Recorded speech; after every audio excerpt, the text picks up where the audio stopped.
जूही शादी के बाद ससुराल पहुंची तो उसकी सास ने आरती उतारकर उसका स्वागत किया। बीच बीच में जूही तिरछी नजरों से अपने पति आरव को भी देख ले रही थी।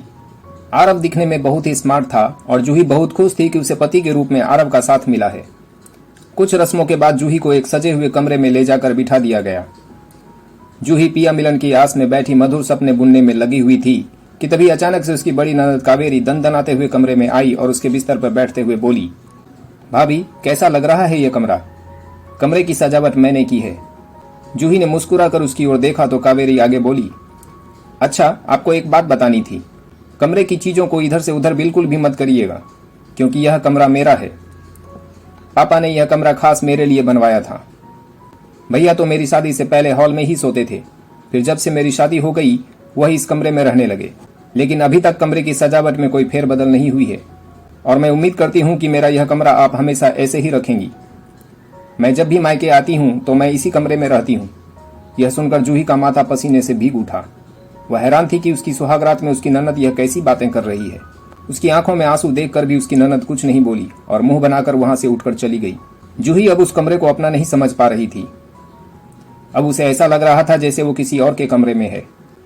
फिर उसका पति आरव आया और उसके बाद दोनों ने साथ में अच्छा समय व्यतीत किया, लेकिन जूही के मन में एक खटका सा लगा हुआ था।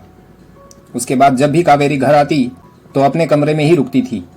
आरव बाहर हॉल में सो जाया करता था। जूही को मजबूरन कावेरी के साथ रूम शेयर करना पड़ता था क्योंकि घर में एक्स्ट्रा कमरा नहीं था। एक कमरे में उसके सास ससुर रहा करते थे।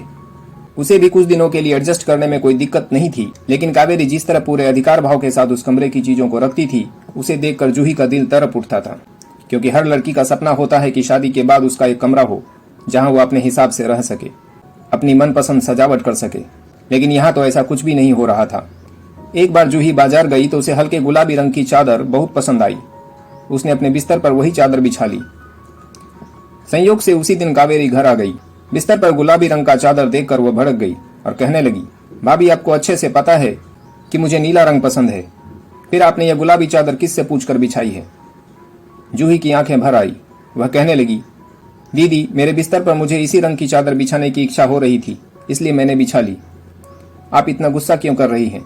कावेरी गुस्से में चीख पड़ी, यह कमरा मेरा है, यह बिस्तर भी मेरा है, इसलिए तुम्हें अपनी पसंद से यह कमरा सजाने का अधिकार नहीं है। तभी उसकी सास वहां पर आ गई। बेटी को चिल्लाते हुए देखकर वह गुस्से में बोली, कावेरी यह सब तुम क्या कर रही हो? यह कमरा अब बहू का है। तुम शायद भूल रही हो कि तुम्हारी शादी हो चुकी है और तुम्हारा कमरा अब तुम्हारे ससुराल में है। जिस तरह तुम्हारे ससुराल में तुम्हारा खुद का कमरा है, उसी तरह मेरी बहू का भी अब ये खुद का कमरा है। अरे इतना ही था तो अपना यह कमरा उठाकर अपने ससुराल ही लेकर चली गई होती तो ज्यादा अच्छा रहता। मुझे नहीं पता था कि तुम इस कमरे के लिए मेरी बहू को इतना परेशान कर रही हो।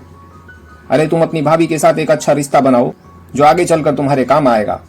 फिर जूही की ओर देखते हुए बोली, बहू आज के बाद तुम इस कमरे पर अपना पूरा अधिकार समझो।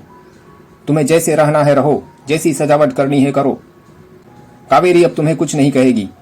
और कावेरी अगर तुम यहाँ अपनी भाभी को परेशान करने के लिए आती हो तो अपने ससुराल में ही रहना।